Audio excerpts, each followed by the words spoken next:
Well, what do you know? We're back again with another weekly picks edition of the NFL. Last week, 11-3, much better improvement than the week before. But we will go into all the picks, explain all the games, check out my most recent video breaking down the Packers versus the Lions games, which will be up here in the description or wherever side of the screen it is on. But let's get into it right away. Bunch of games to break down and a lot of interesting matchups again. Seems like another rivalry week, which is always fun. Always hard to pick those types of scenarios, but let's start off with our first game of the week. And it's Dallas versus Washington.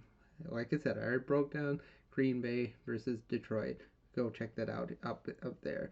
But Dallas versus Washington. Now, Dallas has been great, but they haven't played anybody. And Washington always seems to play Dallas tough. Even have beaten them a couple of times over the past couple of years. So you can't really necessarily just say it's going to be a blowout. But with the way Dallas has been playing, you got to say he could definitely blow them out. Sam Howell is leading the league in passing, which is amazing. But it's just weird how Sam Howell can go from having a bunch of good weeks in a row and then play against the Giants last week and just utterly be unable to perform. It doesn't make sense. Yes, the Giants have a sneaky good defense, but it just doesn't make sense how Sam Howell goes from 1 week from being like, oh, for fantasy, he's going to be my quarterback. But then the next week, like, oh, that's why he's not my quarterback on a week-to-week basis. But I'll give them credit. I think they'll put up a little bit of a fight this week. But Dallas will pull away because they have a superior offense, superior defense. But those old rivalry of the NFC East will stand strong, at least for the first half, with Dallas pulling away at the end. I'm going to call a final score of 24-13 in favor of Dallas, but it should be a good game overall. Next, Seattle and San Francisco, our nightcap on Thursday night. Seattle playing without Kenneth Walker, presumably being without Kenneth Walker. Geno Smith is banged up. San Francisco just lost Hufanga for the rest of the year, so that's going to hurt their defense for sure. But their offense has been playing great. Brock Purdy had a perfect passer rating last week, just utterly decimated Tampa Bay at every level of the game. Christian McCaffrey got going again. They just have so many weapons. Their defense still has a great pass rush, although, like I said, Hufanga, him being out will definitely hurt them. And because their secondary is already kind of like that in the first place. But it's different in San Francisco. I think it is in Seattle, so I at least see it like the game before. I gave Seattle at least a chance to stay in the game, but I think the loss of Kenneth Walker, even though they haven't been able to run the ball the past couple weeks, is going to hurt them because he's such a multifaceted player. He can do anything. And Zach Charbonnet is a good running back, but I don't think he's as versatile as Kenny Walker, to be honest. But I will give them credit, but San Francisco ultimately wins 27-17. But early on, it should be good. But San Francisco has had Seattle's number the last couple years, and I don't think that changes this week. Next, Miami and the Jets. First Black Friday game ever. And yes, Tim Boyle is starting for the Jets. Yes, you read that right. That's actually happening. They finally bench Zach Wilson, even though, let's be honest, Zach Wilson is the only quarterback this year to beat the Eagles. It's just one of those weird out there stats you just look at like, huh? Zach Wilson of all players beat the Eagles, but I don't think the Jets are going to stay in this for very long. Yes, their defense is good, but Miami's offense is just on another level over the Jets, and I can see that continuing this week. Tyreek Hill is on a total tear to try and win MVP, try and break Cooper Kupp's record, which he is very feasible to do. And Tua hasn't had the greatest year in the world. He has slowed down a little the past couple of weeks because it's been all Hill, but Mostert is still there. He may be a little banged up. Devon Shane, he got hurt last week in the second series, so who knows if he's actually able to go this week. I like Miami's defense. If you got Miami's defense in fantasy, start them this week. They are going to eat this week. But don't be surprised if the Jets get some points. They just, even it's a rivalry game still, and even though the Jets are terrible on offense, it's just one of those games where Jets are going to find some way to get points. It's not going to be pretty, but I think Miami ultimately kind of torches. Uh, Miami ultimately torches the Jets. Um, Final score of 24-10 in favor of Miami, but maybe the Jets keep it interesting a little bit. But ultimately, their offense is just completely outclassed by Miami. And as good as the Jets' defense is, their defense can only hang on as long as that offense holds on. And if Brees Hall is not running for like 200 yards, yeah, it's going to be a long day for the Jets fans, to be sure. But yeah, see what happens. Next, Indianapolis and Tampa Bay. Surprising game. Indianapolis coming off a bye. Tampa Bay losing last week to San Francisco, getting kind of tossed around. I like Indy in this game. I think Jonathan Taylor will continue to move up and keep going up. He's really taken the reins away from Zach Moss, as I ultimately predicted he would eventually. Just take him a little bit to run back into his old form, or at least somewhat. Tampa Bay, but Tampa Bay still has Baker, and yes, he's still wildly inaccurate at times, and you never know which Baker you're going to get each week. But Rachaad White is a sneaky good running back. He's been fairly efficient this year. He's a good receiving back, and he can break away. Mike Evans is still there, old, reliable. I mean, if you compare his stats to Davante Adams, Mike Evans beats Davante in a lot of categories, surprisingly. Or has just about as many touchdowns and far fewer starts. But yeah, I think Indy wins. Gardner Minshew, I think, is slightly better quarterback in this instance. It is in Indianapolis, so maybe that gives them a little bit of an edge. But Jonathan Taylor, I see him having a good day. And ultimately, it should be a close game overall. But Indy wins in the end, 27-20. But one of the more underrated games of the week. Next, we have the Tank Bowl of all Tank Bowls. Who is going to get Drake May next year? It's probably going to come down to two of these teams because, as we know, Chicago doesn't need a quarterback, although I think I can make an argument that Justin Fields is not the answer. But Giants, surprisingly, last week, Tommy DeVito looked great. He looked pretty darn good. Yes, the Army's defense is not great, but they have a sneaky good defense. Kayvon Thibodeau is up there for sacks in the NFL, and they've just been a sneaky good team at times with their defense. I know their offense is just horribly inefficient at times, but Tommy DeVito found his stuff next week. Maybe he can continue to move it forward through the rest of the year. Not saying he's going to be a starting quarterback by any stretch of the imagination for a long time, but hey, give him credit where credit is due. New England is still, I think they're just tanking, to be honest. Yes, they have players in defense, but their offense is just so putrid to watch. Belichick never gave the team that surefire wide receiver that they needed. Juju has been a disaster this year. He's barely played, and he's just, the less we talk about Juju, the better. Ramondre has lost his form from last year, although he's had his moments here and there, but I think I'm going to go with the Giants in this game. I mean, it's an ultimate tank bowl for sure, but Giants win 20-14 just because New England's offense is dreadful, and I think the Giants last week showed that maybe they can have a little bit of a spark, and their defense has shown they can be sneaky and opportunistic. Gotta give it to the Giants in this one. Giants win 20-14.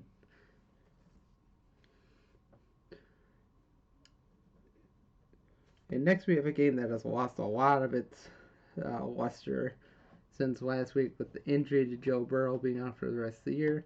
And maybe Pittsburgh will find their offensive way like the Bills did last week against the Jets. finally firing Matt Canada. That cannot be an understatement of how important that is because he's just been so dreadful. Not saying their offense is going to immediately get better, but it can't be much worse than it has. George Pickens has just been inefficient. He's dropped a lot of balls this year. He's just not what he was. Deontay Johnson's kind of taken back over his role as starting number one wide receiver. Najee Harris still has his games here and there, but Jalen Warren is coming, and watch out, Najee Harris. I think Jalen Warren is a pretty good running back, and maybe next year you could see a real one-on-one battle in the offseason to see who wins starting back next year because Jalen Warren has looked pretty darn good. Cincinnati probably going with Jake Browning as quarterback for the week. I don't know who else they signed, but I think signs point to Jake Browning. Jamar Chase is still there. Higgins has been hurt, and Tyler Boyd is just not the most reliable wide receivers in the league, but still Joe Mixon.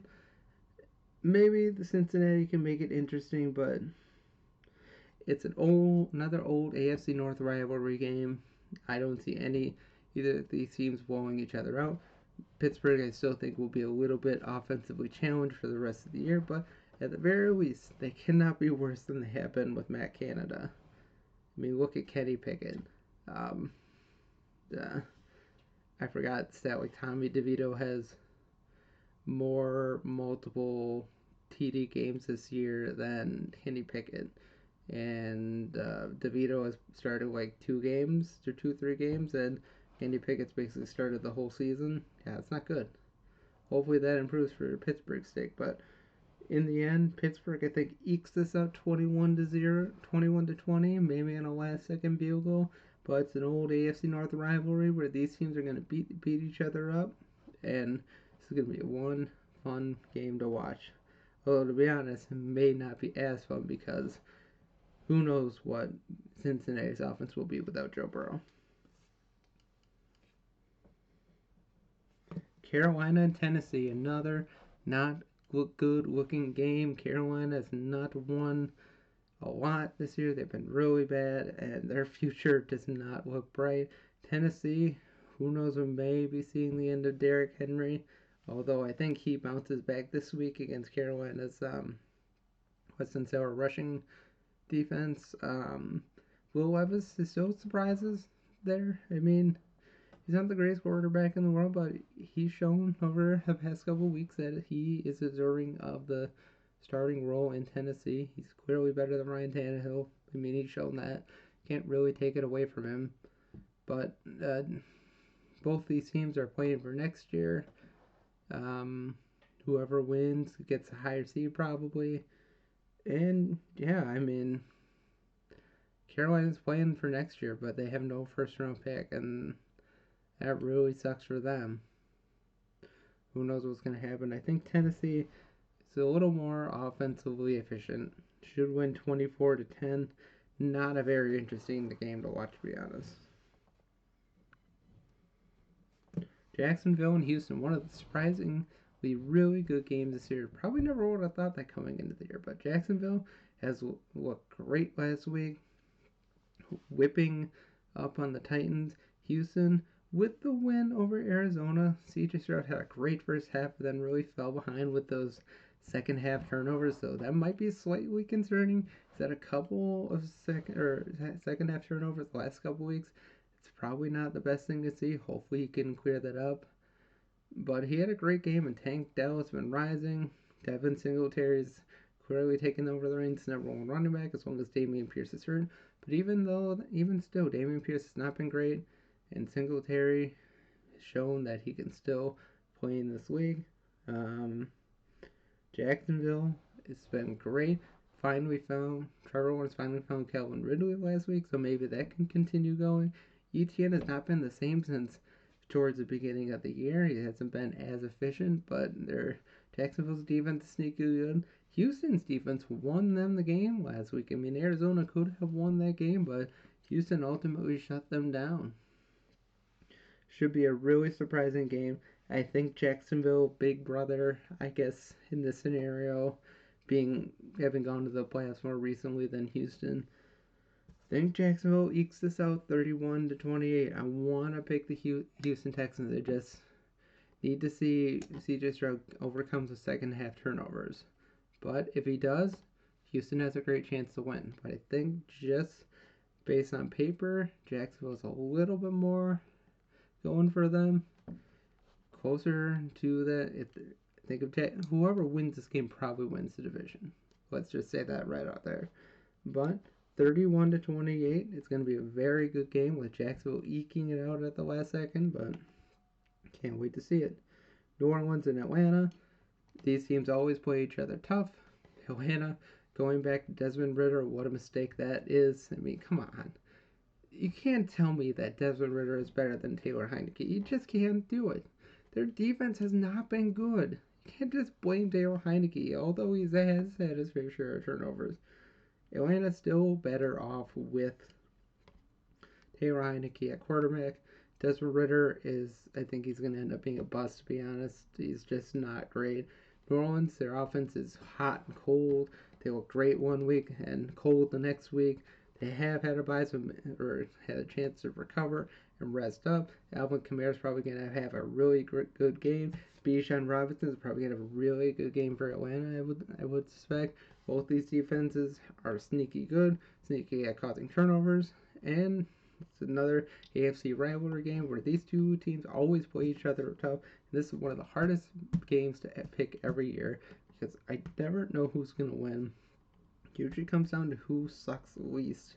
But I think New Orleans wins 30-20. I think New Orleans just has a little more to play for. I think Atlanta's been really going downhill the past couple weeks. Sure, they're coming off a bye, but they have not looked great. And I just got to give it to the Saints. No homerism involved. Saints are just a better team than Atlanta. Sorry. And next we have LA versus Arizona.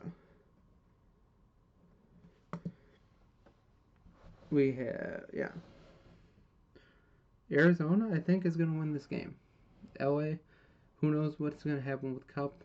Who knows if he's going to play. Stafford is still there.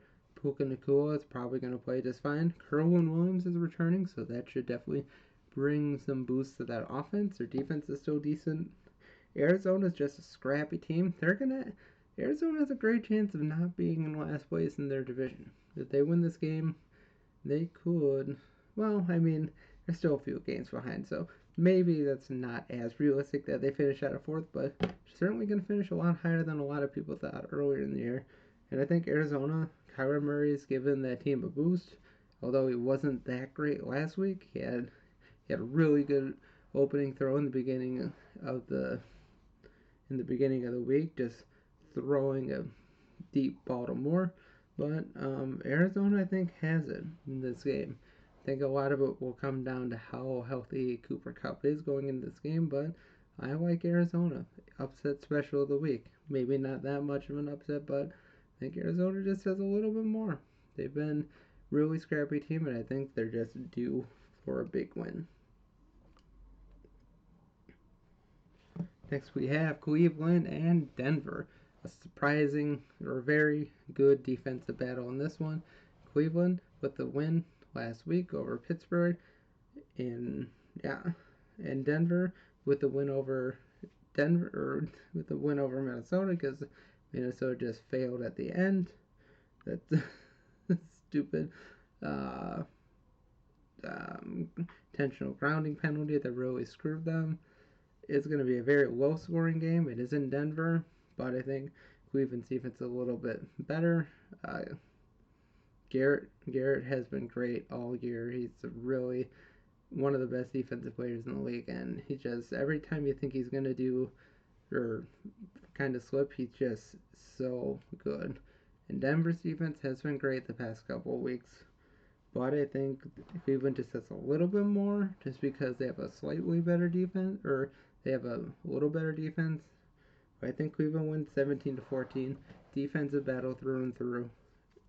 Probably not the most interesting game to watch, but defensive battle, and one of those that you always like to see. Next year. have Buffalo and Philly, probably the best game of the week. Buffalo getting off the schneid after firing Ken Dorsey. Philly having the big win over Kansas City, coming back in the second half and shutting out Kansas City. Philly has been a pretty good defensive team all year long. They've had a different offensive star every week. For once this week, AJ Brown didn't have a great game. He had like one catch for 8 yards, which was kind of an afterthought. But Devontae Smith stepped up. Jalen Hurts really stepped up in the second half. Buffalo looked great last week. Yes, they were playing a poor Jets team, but the Bills held the Jets to under 0 yards for most of the first half, and they looked pretty darn good. They really beat up on the Jets. Sure, they gave up some points later on, but it was a thorough domination through and through. I think this is going to be a pretty high-scoring game. I think Philadelphia just has a little bit more, but if Buffalo can keep down on the turnovers, they have a really good shot to win this game.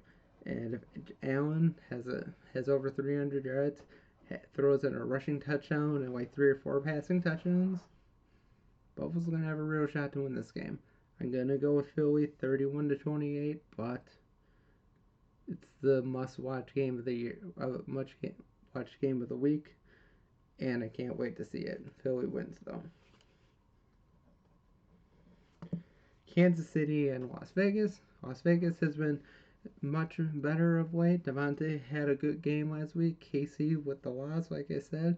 But this is the game where KC comes out. They always dominate at Las Vegas once every year. They always dominate the Raiders the past couple years at least once. And this is that game. I think Kansas City is going to come up big, and they're going to whoop Las Vegas up and down the field.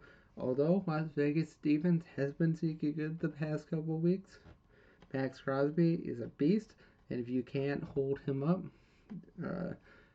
Mahomes is going to be running for his life a little bit. But I think Kansas City is going to get off the schneid. They were kind of embarrassed in the second half last week. Although, to be honest, you can't really blame Marquez Valdes-Scantling for winning the game. He did drop it, but it was one play, and I put more onus on Patrick Mahomes for leading the team down the field and throwing an interception when they had a real chance to really put the game out of reach. I feel that's much more of important in the loss than what MVS did. It can't boil down to that, but gonna be not good game. Kansas City is gonna beat them down, and yeah, not one to watch, to be honest. Next, we have Baltimore and the Chargers. Baltimore, I think, is going to win this game by a lot. Sure, Mark Andrews will be out for most of the rest of the year, maybe all of the year. Chargers, with the loss against the Packers last week, their offense wasn't efficient. Their defense lost more players. Joey Bosa probably out for the year. That hurts a lot. They lost a couple other players, and it's not Justin Herbert's fault that they lost last week, but Brandon Staley needs to go. He cannot leave soon enough. Maybe the Chargers just are going to fire him until at the end of the year, but Chargers are probably not going to make the playoffs, and Brandon Staley needs to go. This team needs a new sense of direction for sure. Maybe Bill Belichick will make his way there. Who knows? But Baltimore, great rushing attack for most of the year. Lamar Jackson's still at that MVP level, and I think Baltimore wins 35-21. It is in LA, but I think Baltimore is going to shine through in a big way.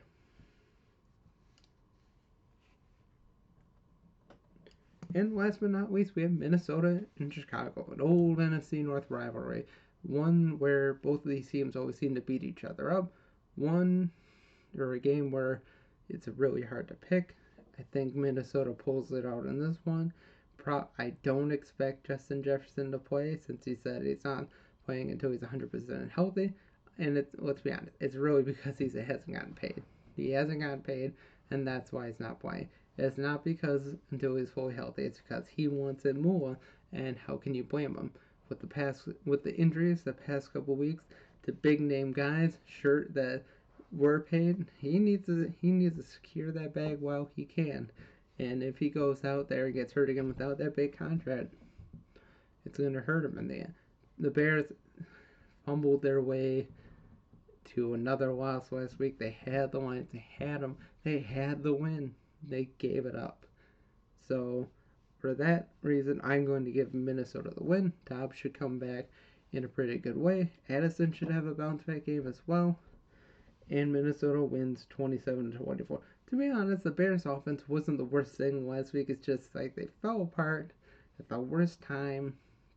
And it's just, yeah. Wasn't a great game for the Bears last week after winning for most of the game. They just fumbled the game away. So those are my picks for the week. Hope you enjoyed the video.